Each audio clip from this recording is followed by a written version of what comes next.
Magandang umaga. And good morning. Sige po, can we all stand and let us open our Bible sa Colossians chapter 3. Tapos babasahin po natin yung verses from verse 12 to 17.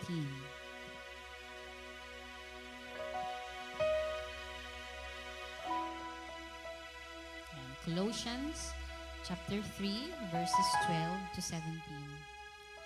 Therefore, as the elect of God, holy and beloved, put on tender mercies, kindness, humility, meekness, long-suffering, bearing with one another and forgiving one another.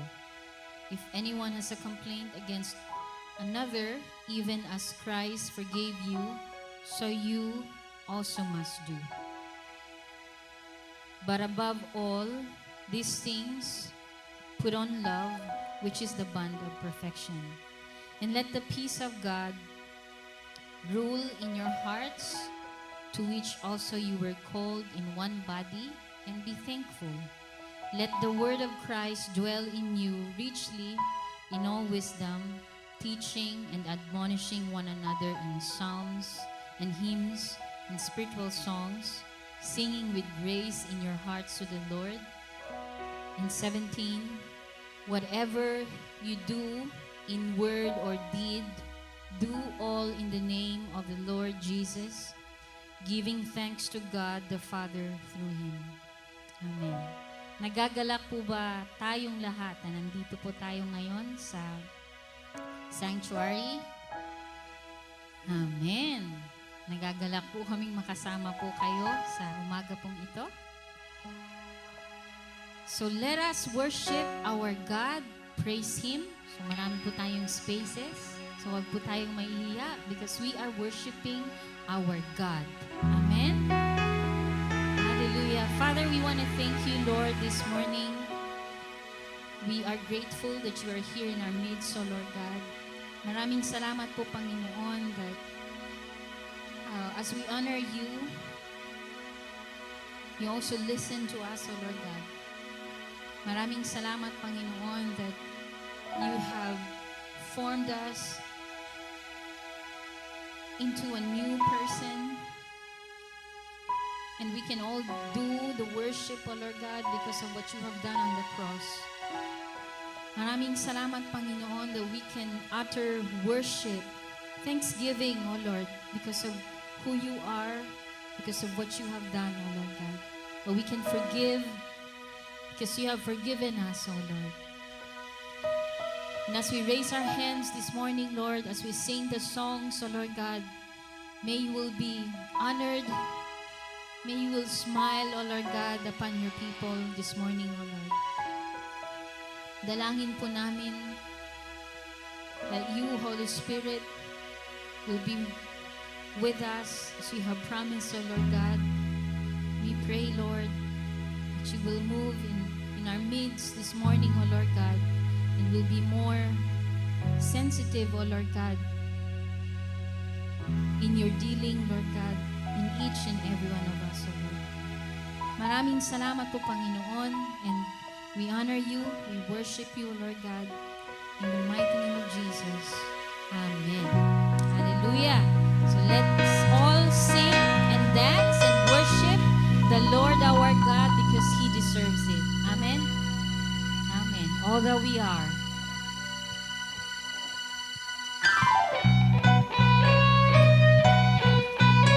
Po, palakpak po tayo.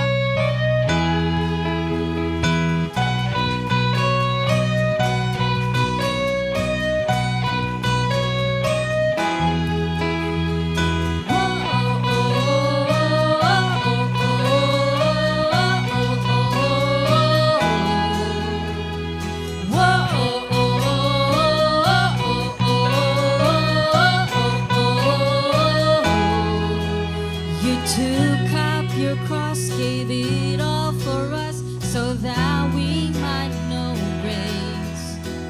You gave up your crown, an act so profound, will never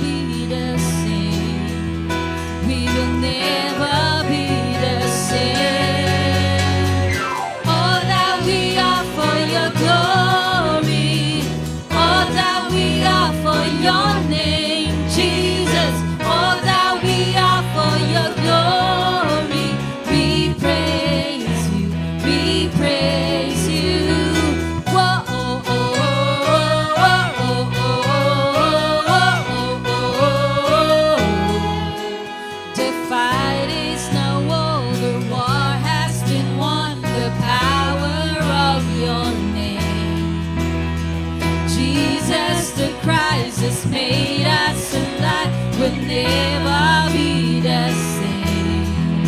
We will never be the same. All that we are for your glory, all that we are for your name, Jesus, all that we are for your glory. We praise you, we praise you. All that we are for your glory, all that we are for your name, Jesus, all that we are for your glory. We praise you, we praise you. Oh, oh, oh, oh, oh, oh, oh. What a sacrifice. You lay down your life to save a sinner's heart like mine. I surrender. I surrender all to you, my God. Hallelujah. Hallelujah. Hallelujah to your name. All that we are for your glory, all that we are for your name, Jesus, all that we are for your glory. We praise you, we praise you. All that we are for your glory, all that we are for your name, Jesus, all that we are for your glory. We praise you, we praise you. Oh, oh, oh, oh, oh, oh,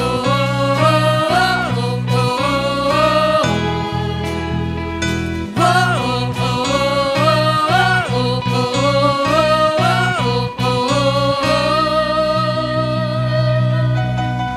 praise you, Jesus. Hallelujah. Let's give thanks to the Lord.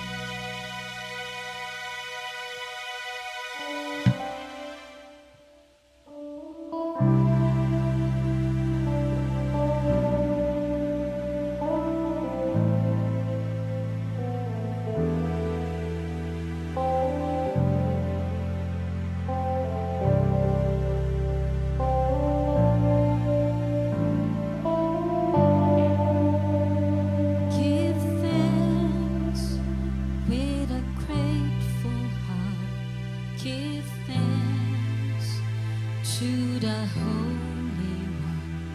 Give thanks because He's given Jesus Christ, His Son.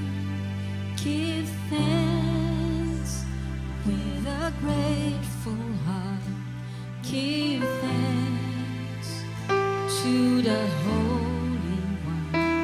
Give thanks because He's given Jesus Christ, His Son. And now let the weak say, I am strong. Let the poor say, I am weak.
As I come into your presence, past the gates of praise, into your sanctuary, till we're standing face to face. I look upon your countenance, I see the fullness of your grace, and I can only bow down and say, as I come into your presence, past the gates of praise, into your sanctuary, till we're standing face to face. Look upon your countenance, I see the fullness of your grace, and I can only bow down and say, you're awesome. You are awesome in this place, mighty God. You are awesome in this place, Abba Father, and you are worthy of all praise. To you our lives we raise. You are awesome in this place, mighty God. Come on, let's declare this. You are awesome.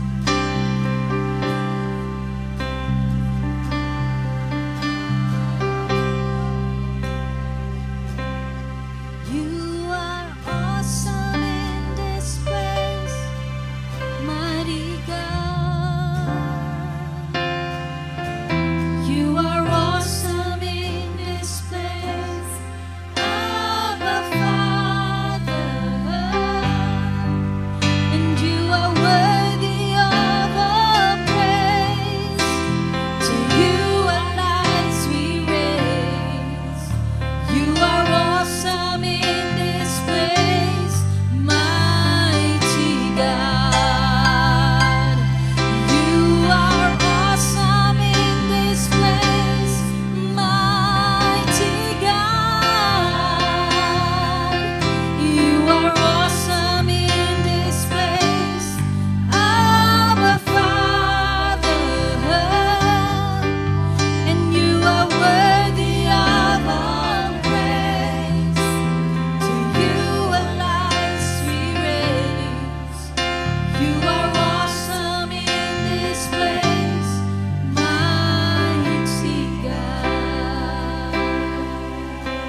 worthy of it all.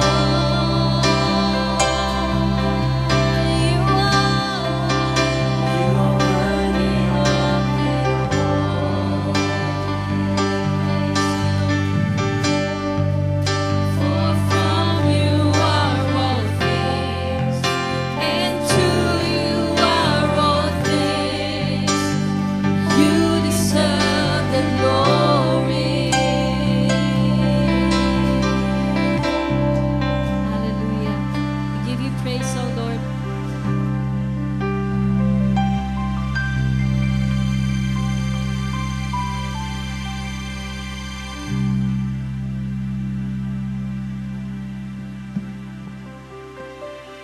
Hallelujah. Palakpakan po natin ang Panginoon. Oh God, you are worthy to be praised, O Lord. You are worthy of all the glory, Panginoon. Kaya Lord God, kami ngayon, Lord, we come to you before your presence to give thanks unto you. Because you are the one who saved us. You redeemed us, Panginoon. Nakatakda kami, Panginoon, sa impyerno, but Lord God, by your love, by your grace, Panginoon, kami ay niligtas niyo po.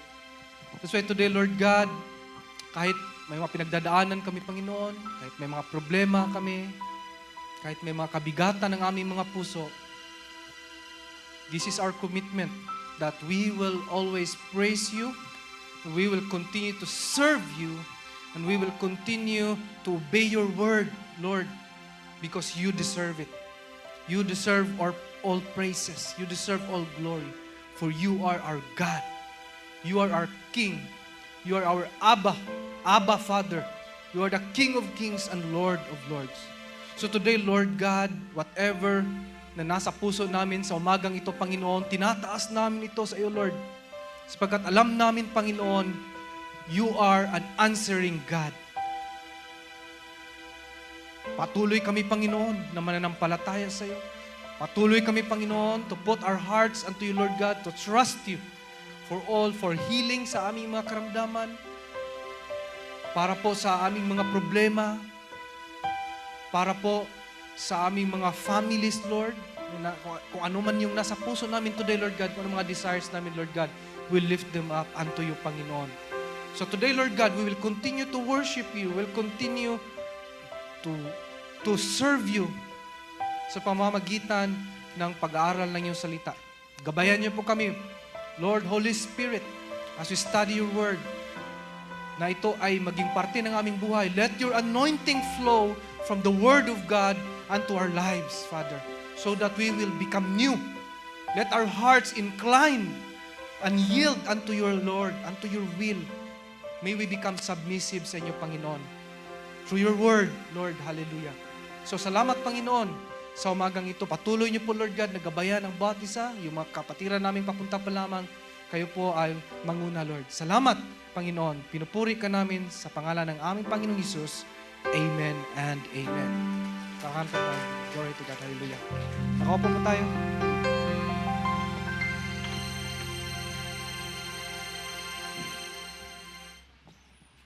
Yan, good morning po.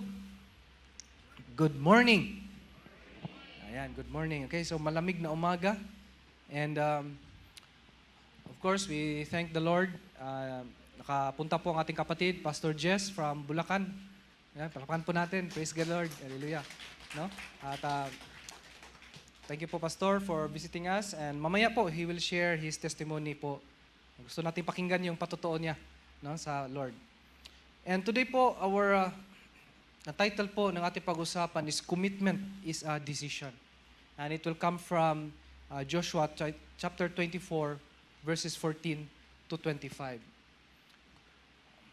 Some of us po, parang sa panahon ngayon, iba na yung meaning ng commitment at minsan, iniiwasan na po ito ng tao. Recently po, may nakausap ako dyan sa Kashinkeri, lumapit po sa akin, nagpa-advise, biglang nagpa-advise po. Tapos, yun, nag-usap kami about his relationship problem. But then, ang ano ko sa kanya, pakasalan mo yung babae kung talagang you want to commit talaga. Yung mukhang ayaw pa talaga. So, parang natatakot sila mag-commit ngayon. Ang lot of people today, natatakot mag-commit. Bakit ano nga ba ang commitment? Diba? Commitment is your decision, for example, in a relationship, to be with someone. Hindi dahil sa because of romanticism lang, dahil nakakilig, but rather because of who she is or who he is. Diba? Yun yung commitment eh. Para sa mga mag-asawa, yun ang commitment natin. Hindi dahil sa mabait or diba, swapang ang ating partner sa buhay. We commit to them. Whole being yun. Kasama yun sa commitment. And I remember when I was still nga in college then, na nung sinabihan ako ng aking father na ito yung kukunin mo na kurso, tapos ayoko yung ganun eh, kasi iba yung first love ko na course. No? Para sa mga estudyante, makarelate kayo nito. Sabi niya, ngayon kasi mga magulang ngayon, medyo mababait na eh. Hindi na nagdidikta. No? Sinasabihan ako, anong gusto niyo anak, suportahan namin. No? Kahit magastos yan, susuportahan namin. Okay? Yan. Kung gusto mo mag-gamer, suportahan. Okay.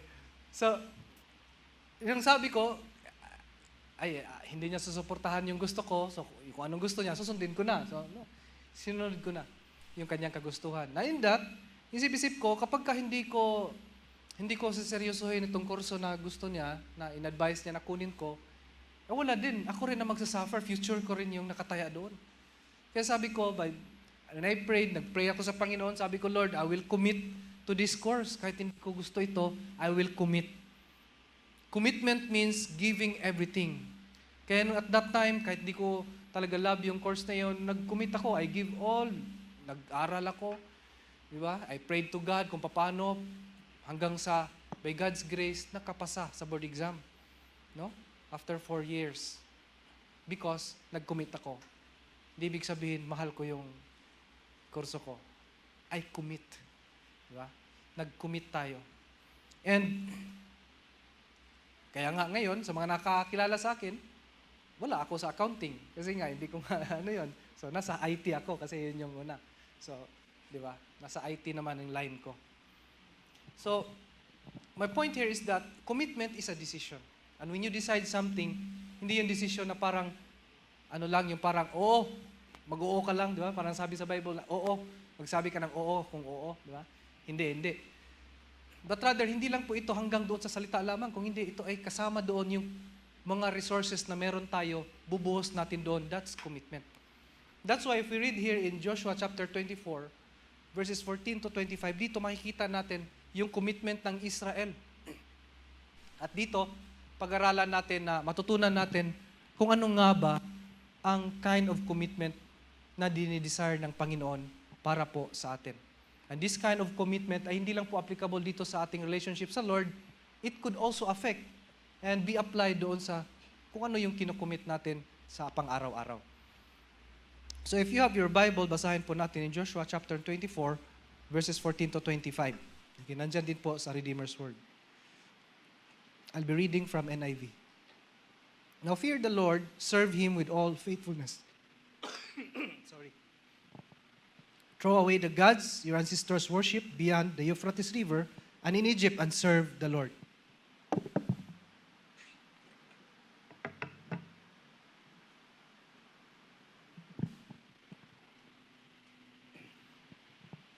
But if serving the Lord seems undesirable to you, then choose for yourselves this day whom you will serve, whether the gods your ancestors served beyond the Euphrates, or the gods of the Amorites in whose land you are living. But as for me and my household, we will serve the Lord. Verse 16. Then the people of Israel said, Far be it from us to forsake the Lord to serve other gods. 17. It was the Lord our God Himself who brought us and our parents up out of Egypt, from that land of slavery, and performed those great signs before our eyes. He protected us on our entire journey and among all the nations through which we traveled. And the Lord drove out before us all the nations, including the Amorites, who live in the land. We too will serve the Lord because He is our God. Verse 19. Joshua said to the people, You are not able to serve the Lord. He is holy God. He is a jealous God. He will not forgive your rebellion and your sins. If you forsake the Lord and serve foreign gods, He will turn and bring disaster on you and make an end of you. After has been good to you. Verse 21, but the people said to Joshua, no, we will serve the Lord. Then Joshua said, you are witnesses against yourselves that you have chosen to serve the Lord. Yes, we are witnesses, they replied. Verse 23, now then, said Joshua, throw away the foreign gods that are among you and yield your hearts to the Lord, the God of Israel. 24, the people said to Joshua, we will serve the Lord our God and obey him. On that day, Joshua made a covenant for the Lord, for the people, and there at Shechem, he reaffirmed for them decrees and laws. Lord God, we thank you, Lord, for the reading of your word. Guide us as we study your word. Mold us, change us for your glory and honor. In Jesus' name, amen and amen.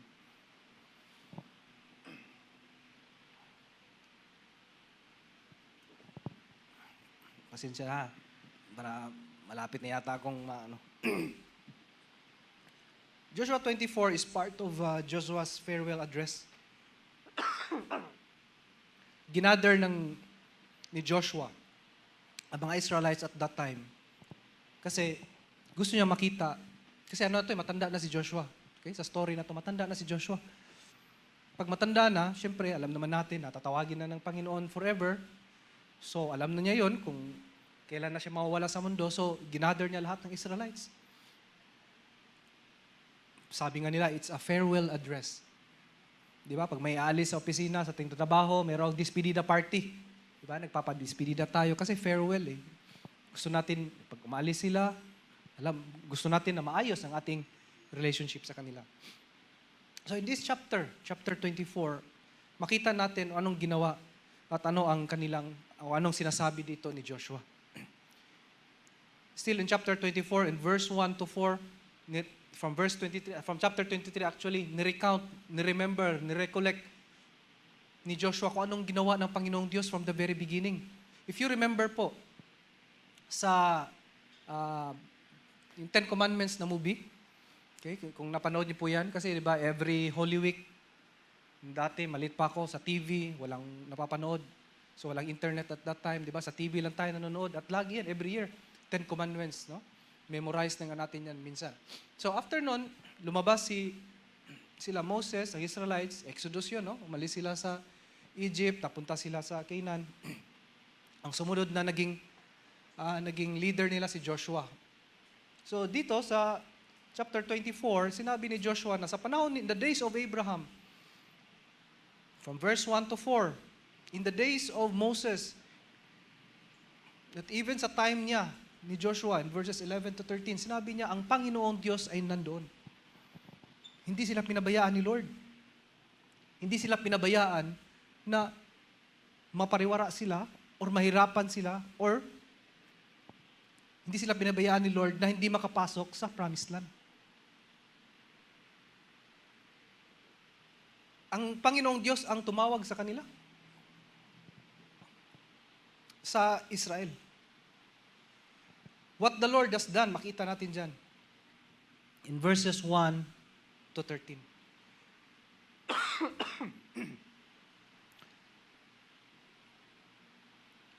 Sabi nga ng Panginoong Diyos doon na siya yung tumawag kay Abraham. Ito pansinin natin ng Panginoong Diyos ha. The Lord God will always say, makita natin dyan sa chapter 23-24 na sabi niya, ako ang tumawag kay Abraham. I took Abraham out of the land. Dinala siya sa Egypt. Pagdating sa Egypt, sabi niya ng Panginoon, I plague. Namin niya, sabi ng Panginoon Diyos, ako, I plague Egypt para malabas sila. I gave Esau, I gave Isaac. Puro sinabi ng Panginoon Diyos, inangkin ng Panginoon Diyos na ako ang gumawa ng lahat ito. Ako ang nag-orchestrate. Ako ang nagsimula nitong lahat ng itong mga bagay na ito. That in the end, ano nangyari? Nakapasok sila sa promised land. Dito sa conversation na to, gusto ni Joshua na maalala ng mga tao kung ano ang ginawa ng Diyos sa buhay nila. I don't know, kayo, may experience ba kayo sa Panginoon? Kung paano kayo niligtas ng Lord? Paano kayo ginabayan ng Panginoong Diyos sa pangaraw-araw? Mahalaga yun na hindi natin makalimutan. Mahalaga yun. That's why dito sa buong storya na to, pagdating ka sa dulo, ang ginawa ni Joshua, nagtayo sila ng altar. Anong altar? yung altar na yon, mga bato, hindi yun para doon sila mag-pray sa altar. But the purpose there is that to remind them. Okay? To remind them na doon sa lugar na ito, doon nila inalala ang ginawa ng Panginoong Diyos at doon sila nag-commit na iserve ang Panginoon. Mahalaga na maalala natin ang ginawa ng Panginoong Diyos sa ating buhay. Kaya no matter how busy we are, remember kung ano ang ginawa ng Panginoong Diyos. Hindi natin pwedeng gawing excuses na lamang na sabihin natin na hindi, I'm so busy right now. Lord, ikaw naman nagbigay ng blessing nito sa akin, kaya naging busy ako. Di ba? Kalimutan natin yung ginawa ng Panginoong Diyos. Kung hindi, tandaan natin. Kung maganda nga, isulat natin meron tayong talambuhay. Di ba? Mayroon ba mahilig magsulat dito na yung story ng buhay mo, isusulat mo ganyan? sa edad ko na to, na-meet ko si tapos kilig-kilig kami itong panahon na to. Di ba? Isama mo dyan si Lord. Di ba? Time na to, nakilala ko si Lord. Ayan, tapos ako dito, talagang active ako. Lahat ng nadaan ng tao, kino-convert ko lahat ng tao. Diba? Sulat natin, di ba? Kasi makakalimutin tayo Sulat natin yung experience natin kay God.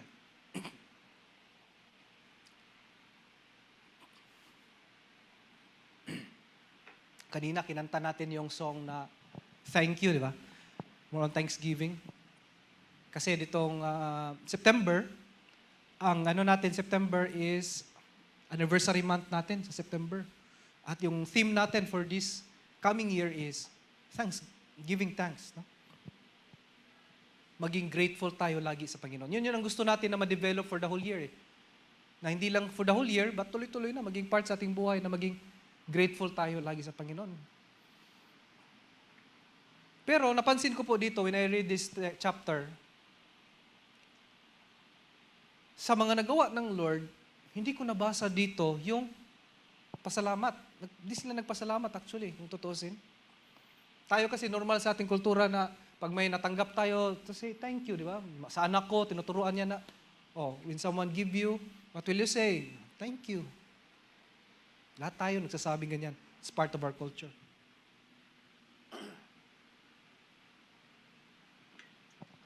Pero during this time, hindi man sinabi ng mga Israelites dito na thank you.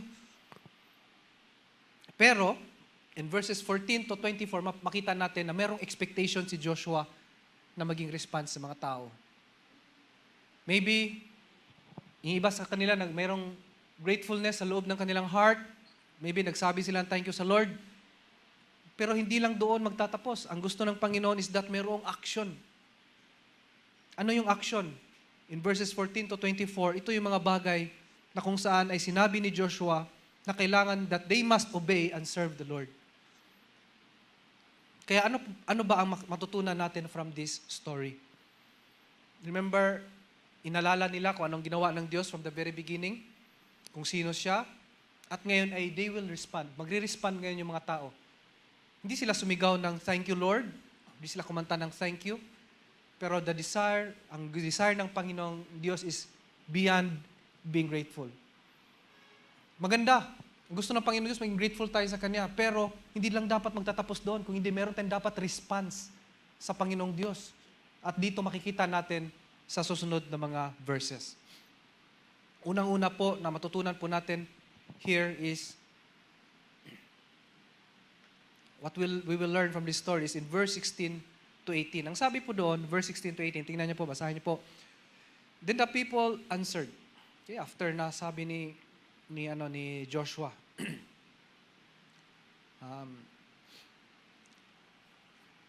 Far be it from us to forsake the Lord. Sinabi ni Joshua na mag-ano kayo sa Lord, mag-serve sa Lord. It was the Lord our God Himself who brought us. Ang sabi ng mga Israelita. So they acknowledge, in verse 17, in-acknowledge nila na ang Panginoong Diyos ang nagligtas sa kanila. And performed those great signs before our eyes. He protected us among all the nations which we traveled. Verse 18, and the Lord drove out before us all the nations who live in the land. We too will serve the Lord because He is our God. Kasi sinabi ni Joshua, I will serve the Lord. Me and my household, we will serve the Lord, sabi ni Joshua. Kaya ang response ng mga tao, inacknowledge nila na ito ang ginawa ng Diyos sa buhay namin, sa aming pamilya. God took us out from slavery. He drove out all the nations. We too will serve the Lord. Not because sa ginawa ng Panginoong Diyos, but because He is our God. Sinabi ng mga tao na we will serve because He is our God. Kaya po ito po yung number one lesson natin. Commitment ay based po yan on who He is. Ang commitment natin, kagaya sa sinabi dito, sa binasa natin, na ang commitment ay nakabase yan kung sino ang ating Diyos. For who He is. Kaya nga sabi ng mga tao in verse 18, we will serve the Lord because He is our God. Oo, tama. We will acknowledge kung ano yung ginawa ng Panginoon Diyos sa buhay natin. We acknowledge na niligtas tayo, tinulungan tayo, hinil tayo, binigyan tayo ng kapayapaan. But above all, sa mga ginawa ng Panginoon Diyos, we will serve Him because He is our God. Walang iba. He is our God. Minsan nga tayo, nagko-commit tayo sa mga bagay-bagay. Sabi nga nila, ang meaning ng commitment daw panata. Diba? Namamanata tayo. May iba nagmamanata. Pag namamanata nga, ang ginagawa, diba? Tatravel ng malayo, pupunta doon sa diba? Aakyat ng bundok para mamanata, gano'n. Mag-offer ng ganito, ganyan. Pupunta ng meron akong sabi nung aking father before na pag nasa spiritista pa lang sila, namanata sila, mayroon silang holy mountain, tapos kahit saan sila, mayroon time of the year, pag full moon yata, pupunta sila doon, talagang, sila, all effort. Because they're committed. So that's commitment. Yan pala ang definition ng commitment. Kaya nga sa married life, commitment sa married life, hindi dahil sa yung partner natin ay mabait or hindi, we commit our lives. We commit to them. Kaya minsan nag-aaway, hindi nagkakaintindihan because siyempre iba-iba ang upbringing, iba-iba ang mga pag-uugali. But since this is commitment, maghahanap ng paraan na maayos. Diba? Commitment, hindi ito basta-basta. Diba? May mga narinig tayo, nagpakasal, ilang months lang or what. Diba? Wala na or what. Sabi nga nila, iyak-iyak ka pa dyan sa kasal tapos diba? But commitment, makita natin dito, example in Israel is that they commit themselves for who God is. Yung iba nga, nag-commit sa kanilang profession, hindi na nag-asawa, commit sa profession. Anong ginawa nila? Buong time sa trabaho. Yung iba, nag-commit sa kanilang bagong work, so nag-invest sa mga gadgets or tools na magamit. Di ba? Halimbawa, gusto kong mag-commit ngayon, maging isang karpentero ako ngayon. Okay, mamaya after preaching, I will commit my life to become a carpenter. No? So, ang gagawin ko, anong gagawin ko? Mag-invest ako ng mga gamit. Siyempre, hindi ako manghiram. Nahiram lang ako kay Jan, ng martilyo. Ganyan. Hindi yung commitment. Invest ka, gagastusan mo yung mga gamit. Para maging karpentero. Di ba? Mag-commit ako dito sa praise and worship. Di ba? Tutugtog ako ng guitar. Yan, may committed yung nagtumugtog sa atin kasi bumili ng guitar. Yan, committed yan. Diba? Nag-invest ng tools. Diba? May mga ganon. So, part ng commitment is to all out, lalo na dito sa Israel. Commitment kay God. All the more. Di ba? All the more mag-effort tayo. Pangalawa, makikita natin dito in verse 19 to 22. This is a commitment na ginawa ng Israel to serve God. Verse 19 to 22. Una, commitment because He is God. Pangalawa, commitment to serve God. Hindi lang sila nag-commit na, love kita Lord, and I will love you forever. Yan yung commitment eh. Pero hindi lang doon, they commit to serve. May action. Joshua said to people, you are not able to serve the Lord for He is a holy God, He is a jealous God. He will not forgive your rebellion and your sins. Verse 20, if you forsake the Lord, serve foreign gods, He will turn and bring disaster on you and make an end of you after has been good to you. But the people said to Joshua, No. Sabi niya, no, Joshua, we will serve the Lord. Yun ang sabi ni Joshua, you are witnesses against yourselves. Sabi ni Joshua, that you have chosen to serve the Lord. Sabi ni Joshua, hindi nyo kayang iserve ang Panginoon dahil siya ay holy God. Ano bang holy?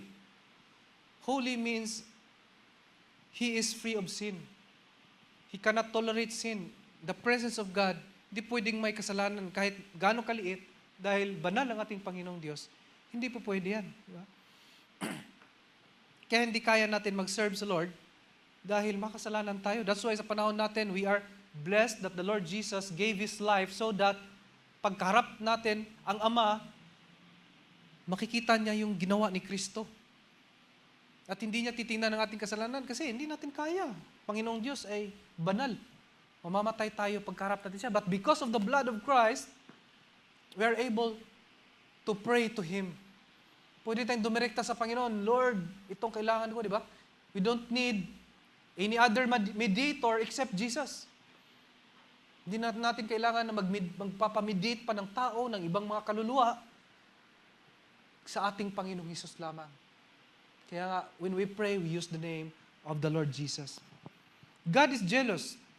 Sabi ni, sino ba yung isang sikat na kuan sa talk show? Sabi niya, nung nalaman daw niya na God is jealous, nabasa niya, hindi na siya naniwala daw. Kasi sabi niya, ba't ang Diyos na ito insecure? Diba? Nagsiselos. Ganon ang intindi niya eh. But what other people don't understand is that the jealousness of God is not because He is insecure, but rather He wants us to be faithful unto Him. It's like a demand from Him, His desire sa atin na maging faithful sa Kanya. Bakit? Kasi faithful siya sa atin eh. God is faithful. And His desire for us is not to prostitute ourselves to other gods. Hindi natin ibubugaw ang ating pananampalataya sa ibang Diyos, sa Diyos-Diyosan.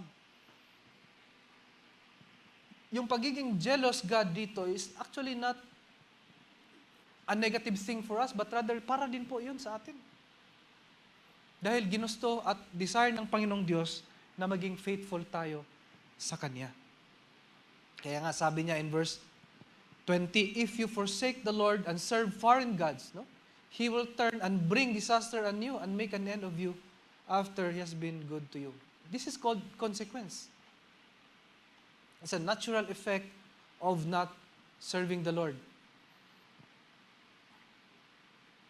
An example po dito is a married man.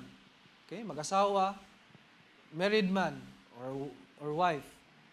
Kapag ang isa ay may kabit, siyempre ang lalaki or babae, yung isa, anong mangyayari? Sabihin, magsiselos. At meron siyang action na gagawin. He has the right because they are in a covenant. Kagaya din sa time dito ng Israel at ang Diyos, may covenant sila. Meron silang testament. Kumbaga, kasado sila. Kaya meron siyang right. Sabi nga sa Jeremiah chapter 13, verse 27, your adulterous and lustful neighings, your shameless prostitution, no? Sabi nga dito, tinawag na prostitution yung pag-serve sa ibang gods. Woe to you, Jerusalem! How long will you be unclean? Nagagalit ang Panginoong Diyos. Because He cares for us. Tayo nga, pag may mga anak na po tayo, maintindihan natin to. Yung mga anak natin, inaalagaan natin, ganyan. Tapos, di ba? Mapapariwara lang doon sa labas. Di ba? Because they love other people. They love their friends more than their parents. Di ba? May mga ganun. Lalo kung mga friends nila, bad influence. Di ba? Parang jealousy din yun.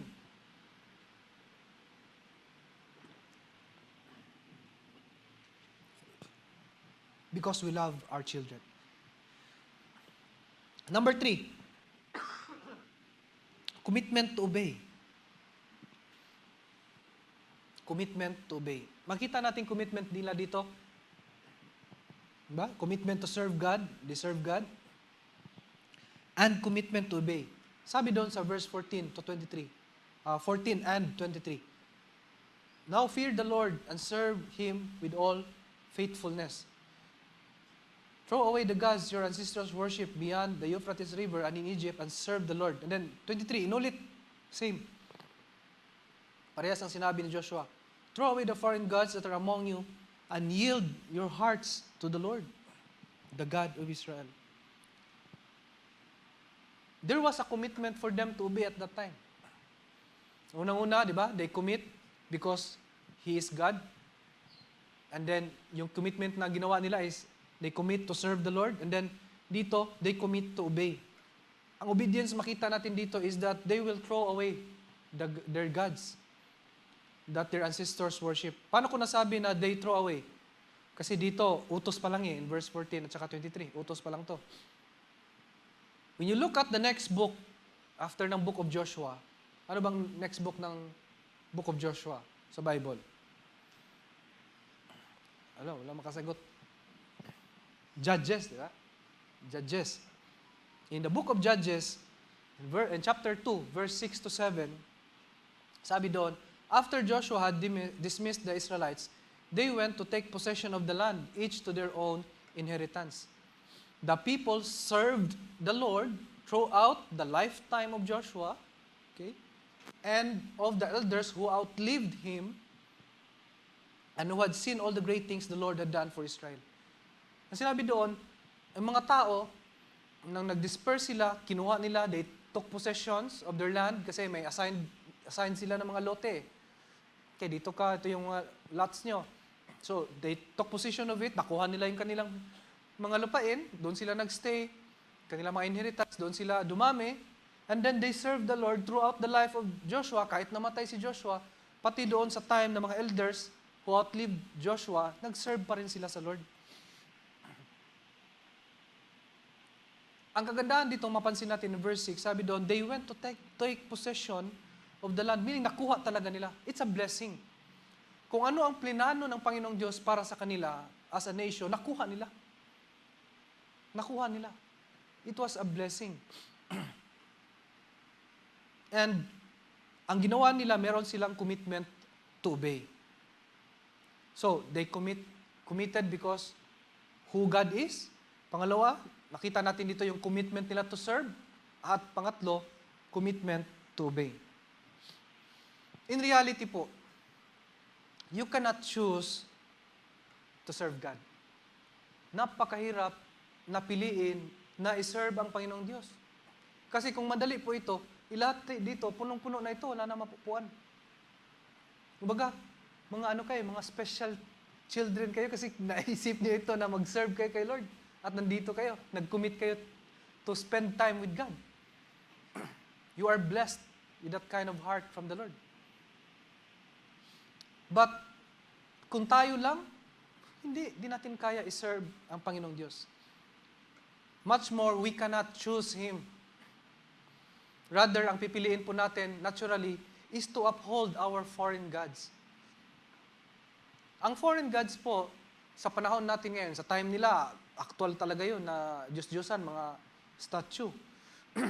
Sa time natin ngayon, hindi na po ito lahat na parang statue lamang. It took in another form. These foreign gods are those things that crowds out God from our hearts. Kaya nga maganda dito ang sinabi, balikan po natin in verse 23. Sabi sa verse 23, throw away the foreign gods. Sabi no? Throw away the foreign gods that are among you. Dapat period na yun. Hindi. May tinuloy na sinabi, and yield your hearts. Sa ibang translation, incline your heart to the Lord, to God. Meaning it's an issue of the heart. Nasa pang ibabaw lamang ang pagtapon or paghawak natin, kung may mga Diyos-Diyosan tayo, nasa pang ibabaw lang. Ang issue talaga is our heart. So that's why today, even if wala kang Diyos-Diyosan, yung heart natin may issue. Minsan, yung parang Diyos-Diyosan natin is, yung iba, pera. Kapirahan. Pag pinag-usapan ng pera, parang wala ng pera na ang nasusunod, di ba? Hinahabol ang pera. Yung iba, career. Importante itong career ko. Kaya kahit hindi na ako mag-church, okay lang, career naman. YouTube na lang ako, Lord. Okay na ako, manood lang sa YouTube. Yun ba yung kalooban ng Panginoon? Hindi naman yung design ng Lord eh. Kaya may posisyon ako ngayon. Ang posisyon ko ngayon ay, presidente. Panghawakan ko ito. Tsaka na ako pupunta sa iyo, Lord, pagka mag-retire ako dito sa aking posisyon. Meron akong time na i-serve ka. Di ba? Those are your foreign gods that kicks God out from your heart.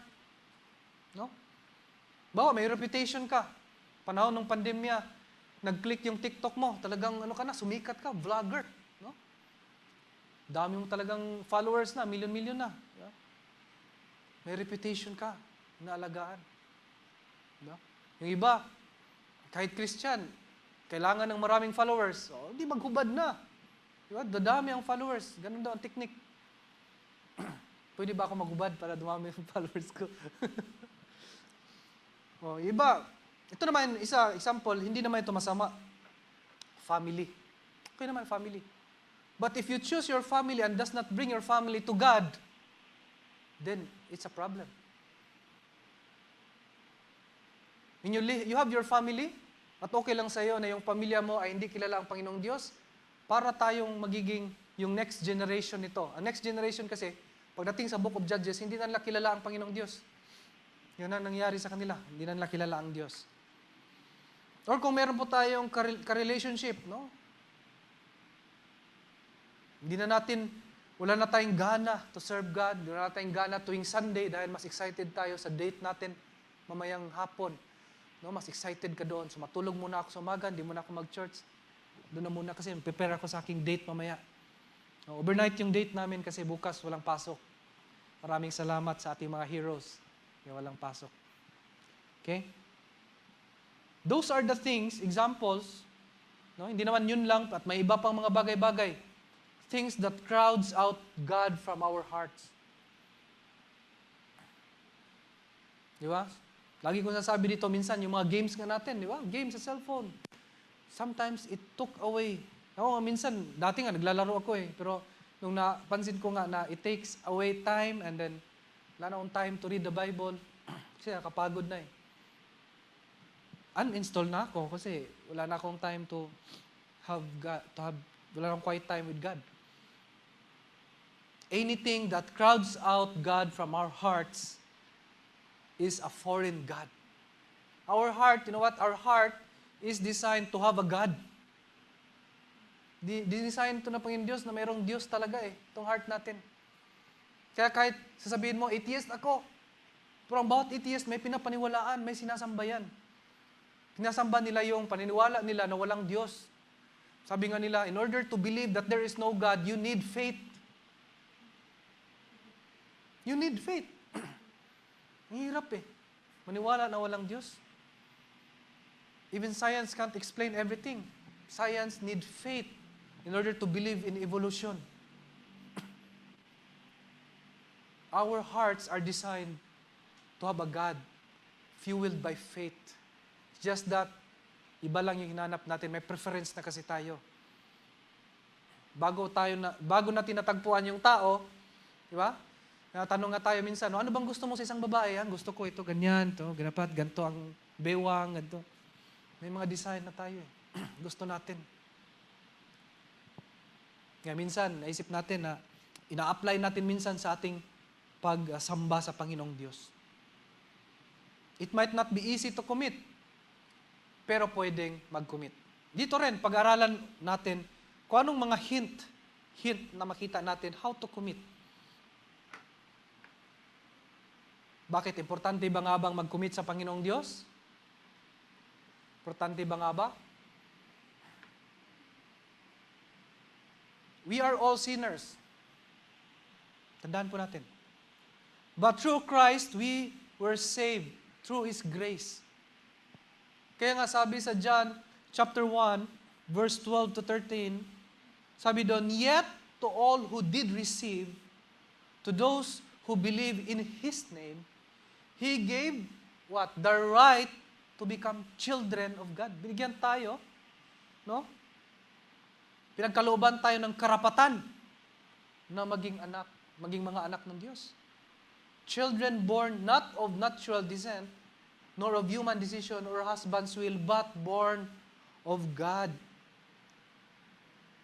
Binigyan tayo or pinagkalooban tayo ng karapatan na maging mga anak ng Diyos. Saan ba yun commitment natin ngayon? Saan ba yung loyalty natin kung tayo ay mga anak sa Diyos? Hindi dapat sa Diyos. Diba? Saan ba yung commitment natin? Saan ba yung loyalty natin? Halimbawa, yung apelido natin, diba? So within the families. Ito, usapang pamilya. Diba? Kung ano apelido mo, yung loyalty mo doon sa kaapelido mo.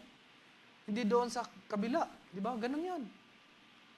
That's where we commit to our families. Kasi pamilya eh. And now, we are given the right to become the children of God. Sasayangin ba natin to? Gagawin ba natin ito parang tissue paper lamang na pagka hindi na natin gagamitin, wala na tayong benefit na makuha dahil na punas na natin, tapon na natin? Pa-flush na natin? Ganon ba yun? We have the right to become children of God. And we are children of God, sabi ng Biblia. So that's why we need to commit to serve the Lord, to serve God. We must not entertain the ways of the world, mga foreign gods, to pull us away from God. But if we commit our mind and will, yung lives natin ay susunod po doon. This will help you decide to commit. Tingnan po natin. Paano tayo mag-commit?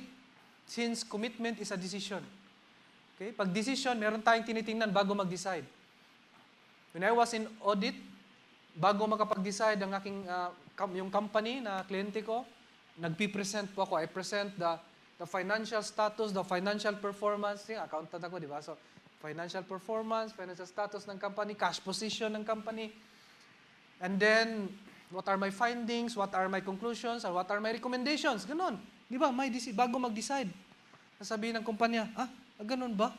Sige, bawasan mo yung tax ko. May mga ganon.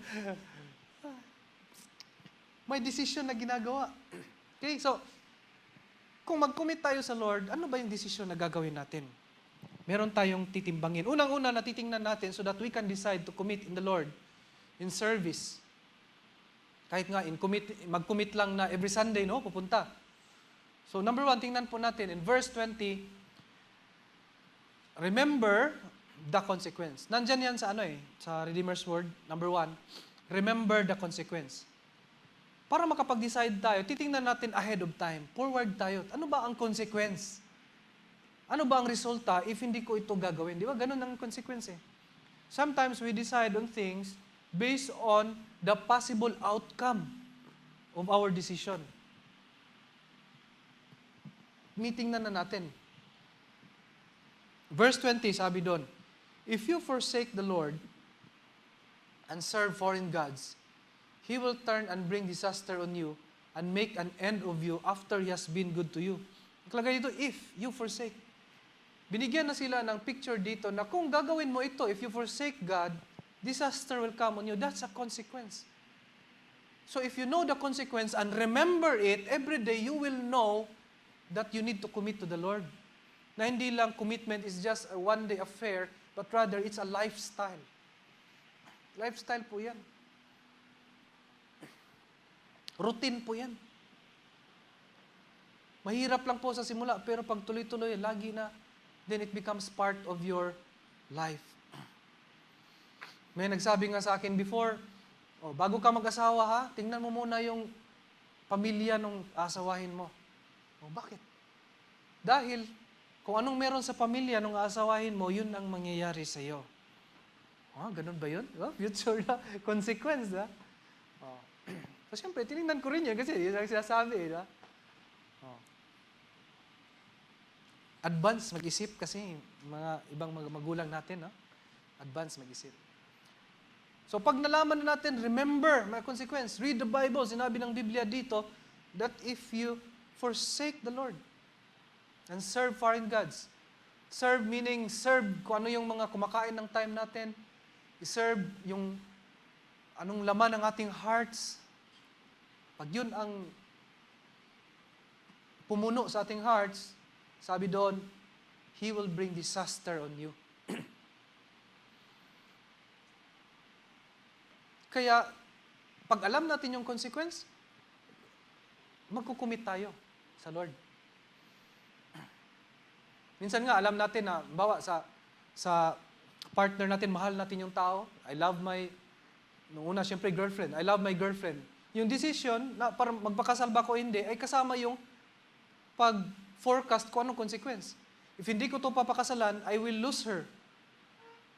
Okay, ganun lang yun, consequence. Pag hindi ko siya pakakasalan, I will lose her. Hindi ko kaya na mawala siya sa aking buhay. So, papakasalan ko siya. Isa yan sa factor. Ang iba, pag mawala siya, hindi ko siya papakasalan, hanap akong iba. May ganun ang iba. Diba?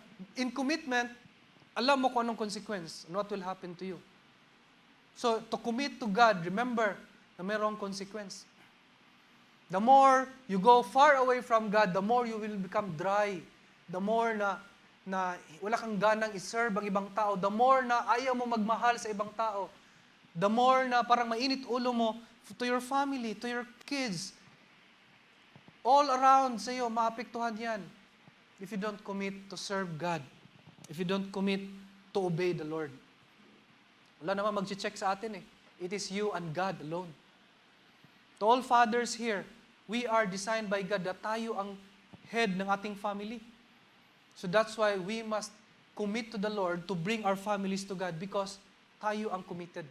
Tayo ang accountable sa ating mga families. In verse 22, basahin po din natin yan. Yan number 2, how to commit. Verse 22, sabi doon ni Joshua, you are witnesses. Sabi ng mga tao, magkukumit kami, no? We will serve God and obey. Sabi ni Joshua, you are witnesses against yourselves that you have chosen to serve the Lord. Hindi to yung witness ako sa aking sarili, hindi yan. Kung hindi yung, di ba marami sila? So they become witnesses to each other. So, siyempre marami yan, alam mo kung sinong katabi mo, alam mo kung nagsabi sila lahat na witness, na mag-commit sila sa Lord, so they become witnesses to each other. Kaya sabi ni Joshua, you are witnesses against yourselves that you have chosen to serve the Lord. Alam niyo po, ang witness, hindi lang po yan witness dahil sa kasal, halimbawa, witness para pakainin lang, daming mga witness, daming papakainin. Hindi. Witness is actually a reminder. It is a reminder to us na meron kang ginawang commitment. May ginawa kang panata. Na may ginawa kang desisyon. Yan ang importance of having a witness. And this is also a form of accountability. Kapag may witness, minsan kasi pag nagpipray tayo, diba, tayo at saka si Lord. Nandiyan naman si Lord, palalanan tayo ng Holy Spirit, pero madali kasi nating i-reject yon. But if you get a witness, you will be accountable to that person as well. Kaya nga, minsan may iba nagsasabi, hanap ka ng prayer partner. Kasi sa prayer partner, accountable ka doon sa mga prayer mo. A form of accountability. We make accountable to ourselves to God and to that person. Na yung tao na yan, later on, update ka, kumustahin ka, o kumusta na Brad? Yung commitment mo na mag-church every Sunday, kumusta na? Oo nga kalimutan ko na naman. May mag-check po sa atin. Hindi naman po pwede yung pastor na mag-check sa inyo araw-araw. Ganda sana, bigay niyo sa akin yung address. Puntahan ko kayo, kami Pastor Bear. Puntahan ko kayo sa bahay niyo araw-araw doon. Sa Sunday. Brad, sa province kasi pwedeng ganun eh. Puntahan eh. Kahit dadaan lang. Oy sis! Sunday ha? Pastor. Kita tayo kahapon, Pastor. Sinabihan niyo rin ako kahapon. Lunes pa pala. Maaga nag-remind si Pastor. Kasi ang dami pang pupuntahan eh. Lalo sa atin dito, may mga taga-Laguna pa. Hirap naman, di ba? So, hirap. So, find a witness na alam mo na kilala ang Panginoong Diyos, may takot sa Lord, and tell him or her, kung meron kang small group, tell him or her, ito ang aking panata sa Panginoon. I will serve Him, I will obey Him with all of my life. Find a witness. So una, remember the consequence. Pag alam natin yung consequence, we will commit. Pag meron kang Witness, sigurado magkukumit ka kasi kukulitan ka ng witness mo eh. Okay? Witness. Pangatlo, throw away the hindrances. Tapon na yan mga disturbo sa ating mga pananampalataya. Verse 23. Now then, said Joshua, throw away the foreign gods that are among you and yield your hearts to the Lord, the God of Israel. As I have said kanina, this is an issue with your heart, with our hearts. Kaya we need to throw away the hindrances. Kasi dapat makorek muna. Kasi ang kamay natin, hindi naman ito kusang gumagalaw. Wala naman sariling utak ang kamay na tapon na lang niya basta.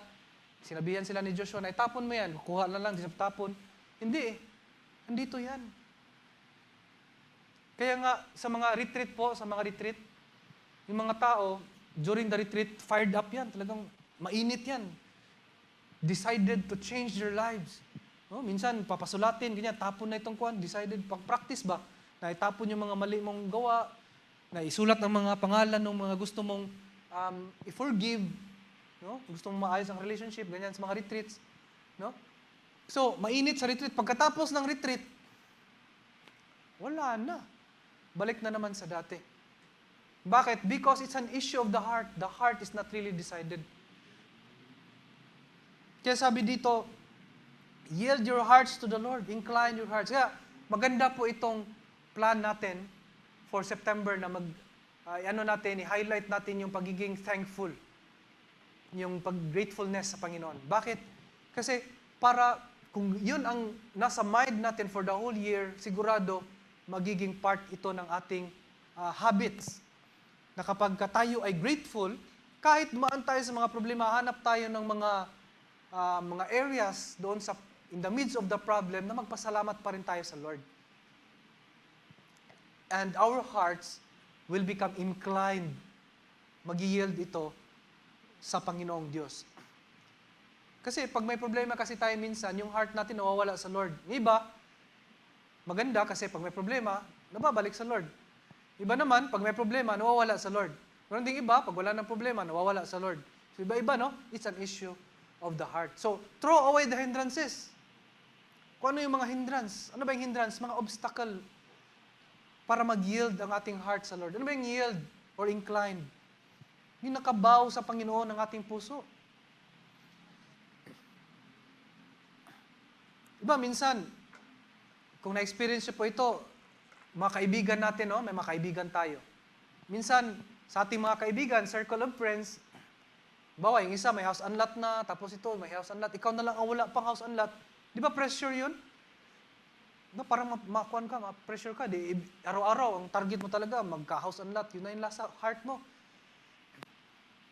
Tatapon mo na yung ibang mga lakad, di ba? Dapat bibili ako ng ticket ngayon, manood ako ng Gilas. Hindi, i-save ko na lang. Di ba? Save ko na lang kasi nag-iipon ako para manood. Throw away the hindrances. Throw mo. Committed ka na ngayon dahil gusto mo makabili ng house and lot dahil na-pressure ka ngayon ng iyong mga kaibigan. Sometimes also sa pag-schooling natin, di ba? Sa aking trabaho, dahil nasa enrollment po ako, enrollment system, may mga lumalapit mga bata, nagtatanong, Sir, bakit po hindi ko makuha itong subject na ito? Sabi namin, bumagsak ka kasi. Yung prerequisite niyan, bagsak, kaya hindi mo makuha yung subject na yan. Ay, hindi po.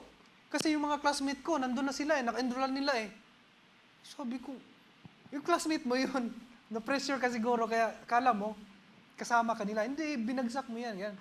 So may mga ganun. Sabihin nila, dahil yung classmate ko, ganito ganyan. So mga ganun mga estudyante, nape-pressure. Kaya lahat gagawin, makasama lang sa barkada.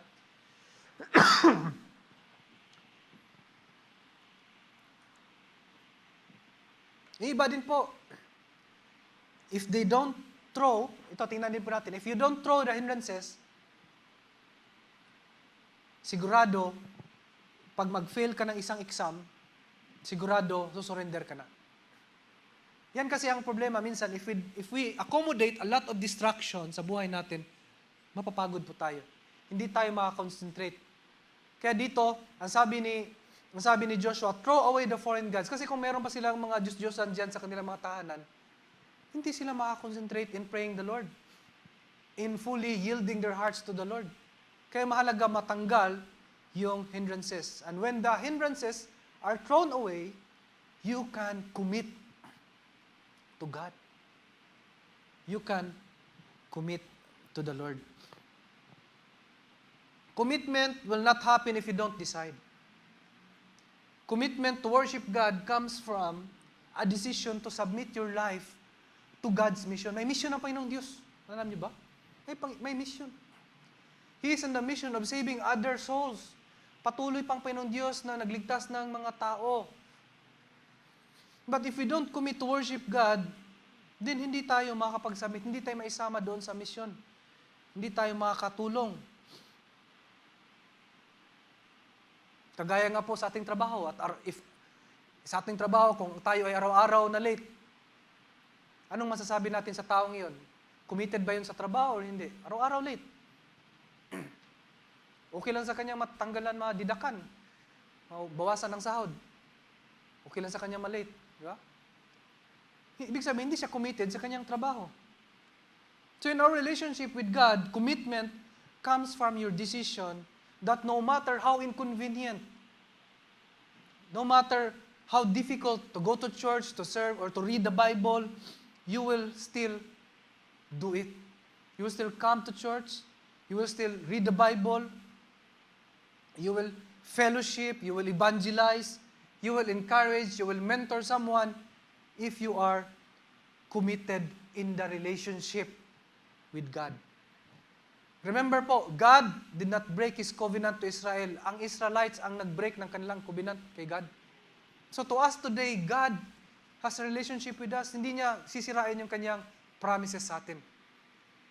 So, in your prayer time, pray to the Lord. Panginoong Diyos, you know, Lord God, marami akong mga prayer ko, Lord, mag-abroad, ito, gusto kong magkaroon ng ganito, ito yung mga desire ko, Lord God.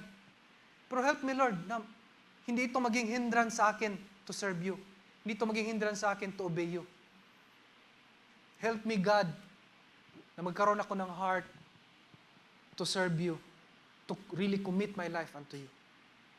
Because God, our Lord Jesus Christ, is committed to us. He is committed to us. So remember, in order to commit, remember the consequences. Pangalawa, find a witness.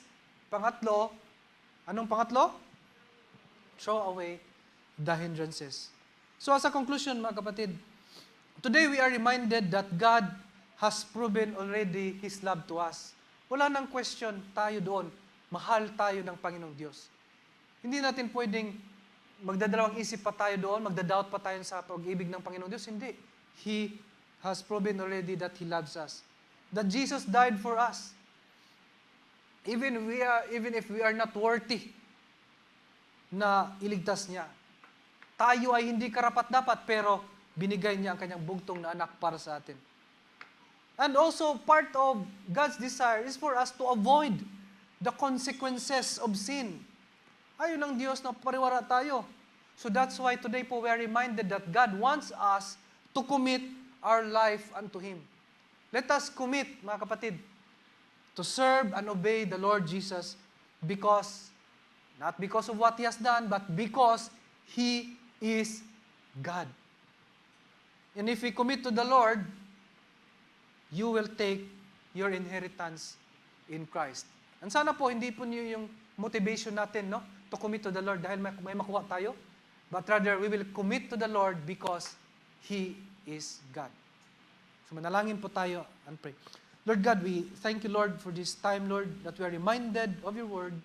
We are reminded, Panginoon, to commit to you, Lord God, so that our lives, Lord God, will be pleasing to you.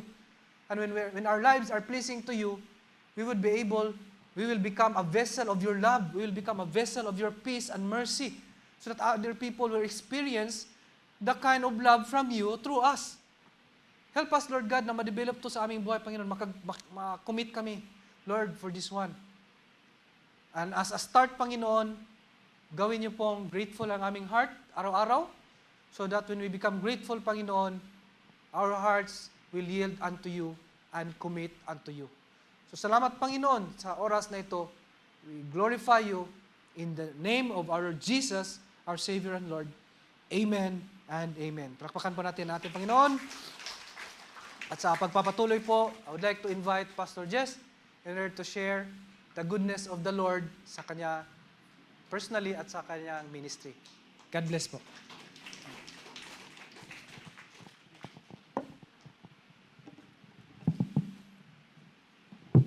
Thank you po sa mensahe na narinig po at malaking encouragement po sa amin. Ako po ngayon nandito para humarap po sa inyo. Una sa lahat, magpasalamat po sa Panginoon, naging bahagi po sa inyong gawain. Pangalawa, ang Grace Redeemer Christian Fellowship ay pinupuri ko ang Panginoon dahil malaki ang bahagi niyo ginawa po roon sa mission po roon sa Pandi. Bawat sentimo po na ipinagkaloob niyo po ay hindi po sayang dahil ito lang pong August 19, pumunta po roon sila Pastor Bear at kasama po ang ibang mga kapatiran para dalihin po yung inyo pong mga tulong na chairs at saka po yung mga nabaha po ng mga bata na yung school supply na dala niyo po, ibinigay po natin sa kanila. Ito pong last service po natin. So kung August 19 po yon 20 Sunday. So, yun po, yung pinost ko po at sinend ko po kay Pastor Bear yung lahat po ng details na tulong po ninyo na ipinadala po sa gawain po doon. Ang pangalan po ng gawain po doon ay Global Bible Baptist Mission. So, sabihin, bakit Baptist? Dapat, kung may tutulungan man, dapat kasing ano nyo rin, ano nyo lang. Pero nakita ko po doon, kaya nga po, yun po yung dahilan bakit po kami nandito para humarap sa inyo at magpasalamat po. Yung tulong po ninyo na ginawa ay nakarating po sa mga bata. At hindi po nasayang po yon.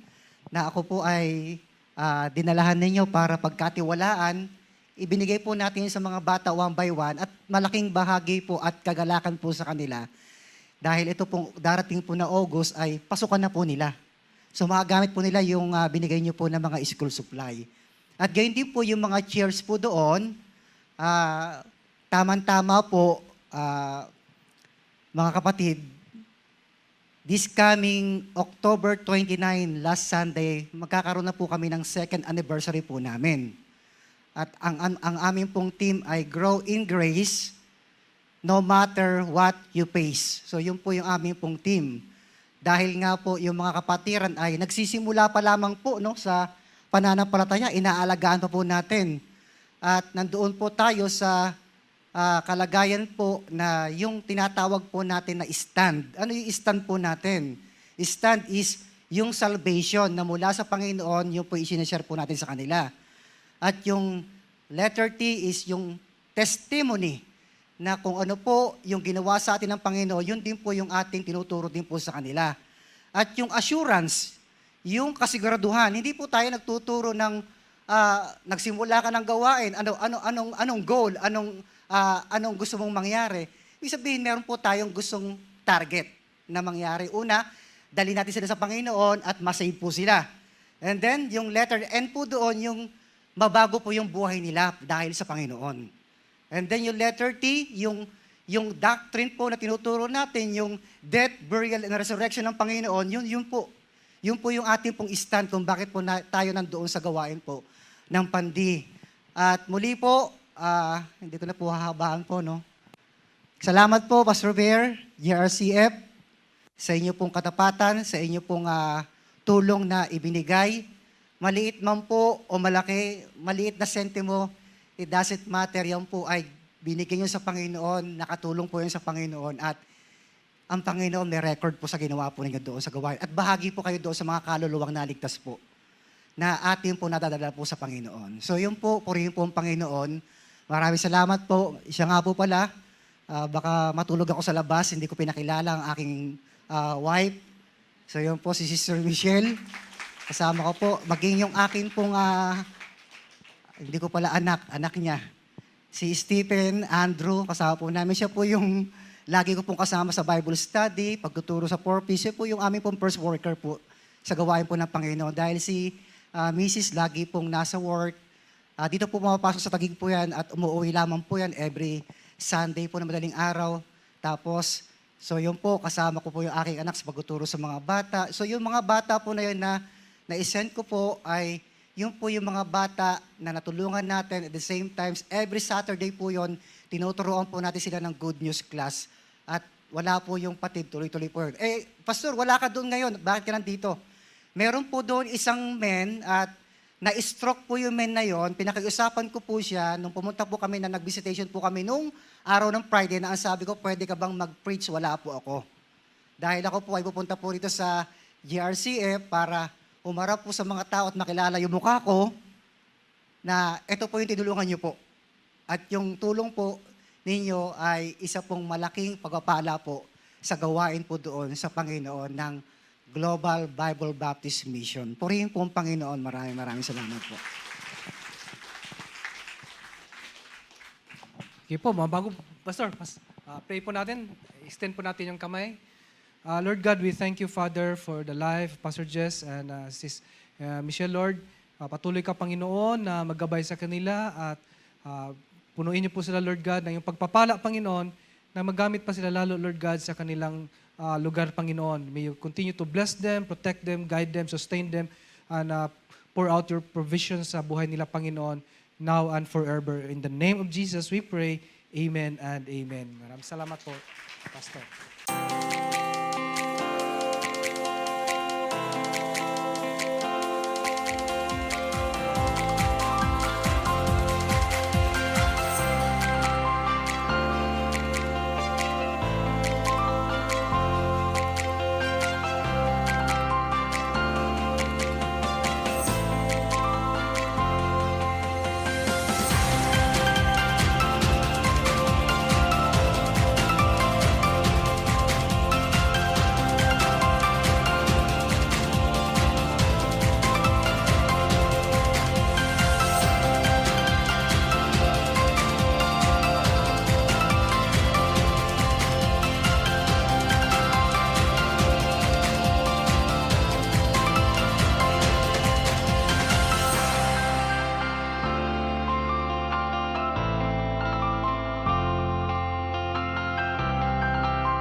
Anyways, hello, good morning. I'm Angel. I will be your announcer for today.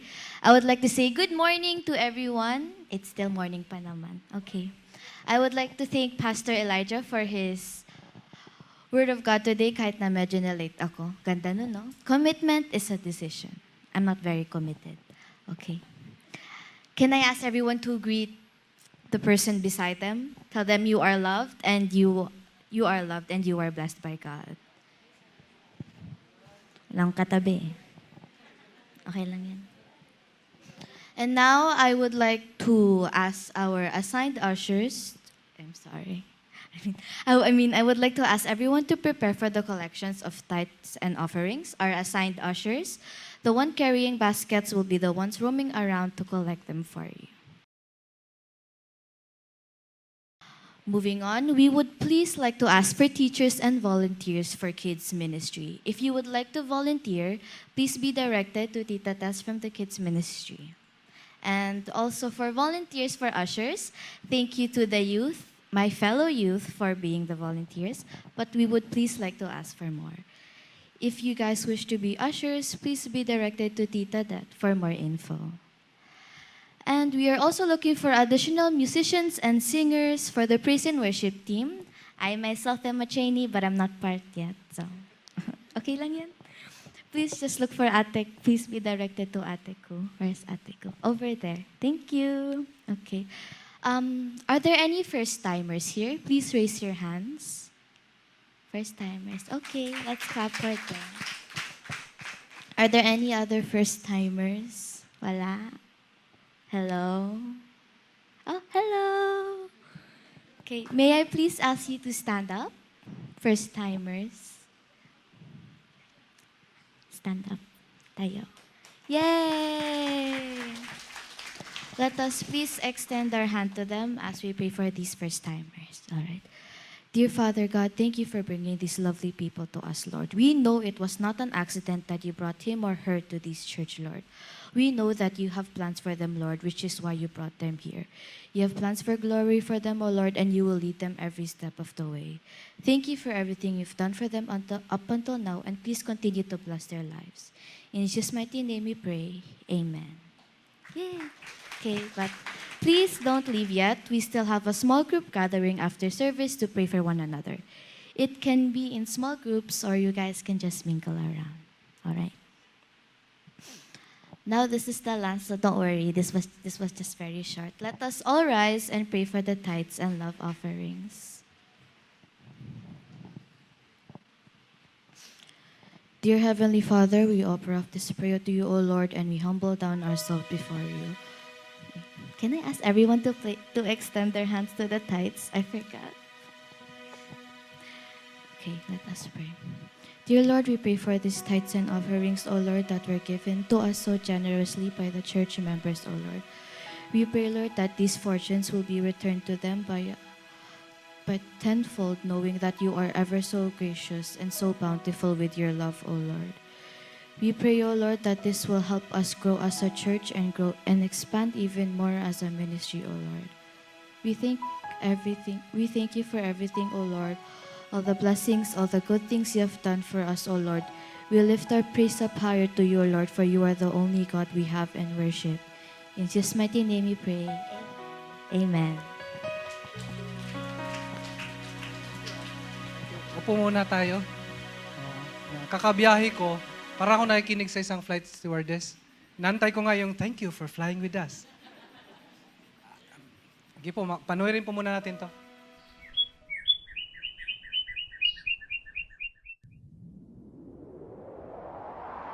God saw all that he has made, and it was very good.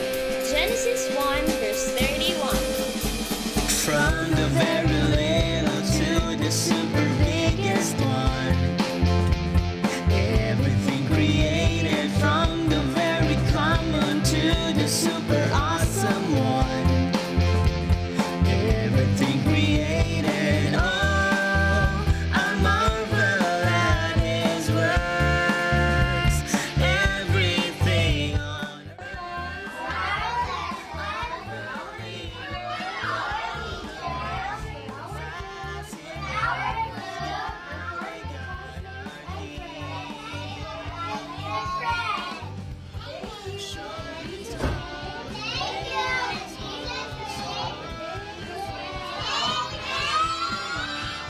created by God, created for God, visible, invisible, incredible, He made them all. Created by God, created for us. From the ordinary to the very special kind, everything created from the very simple to the things that blow my mind. Everything created, oh, I marvel at his works. Everything on earth,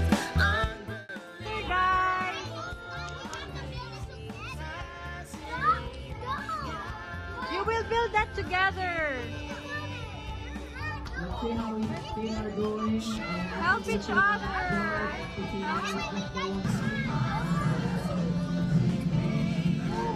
Good job. visible, invisible, incredible, He made them all. Created by God, created for us. Short and tall, great and small, so wonderful, He made them all. Created by God.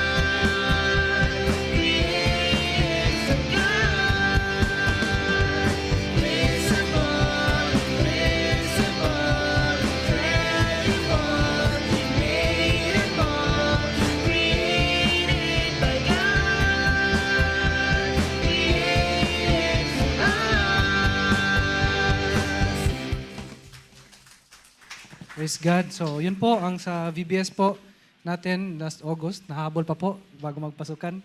Vacation pa talaga yon. And we praise God sa tulong po ng mga volunteers and as well as mga donors, mga parents na nagpadala ng kanilang mga anak at nanganak ng marami para mas Okay, so let's all stand for our benediction po.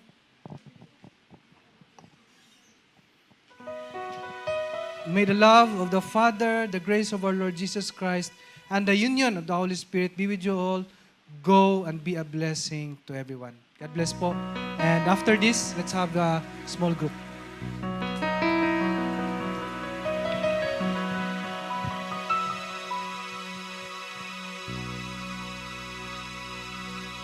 Ayan, batiin po natin ang ating pong mga katabi and sabihin po natin that I am committed to serve the Lord.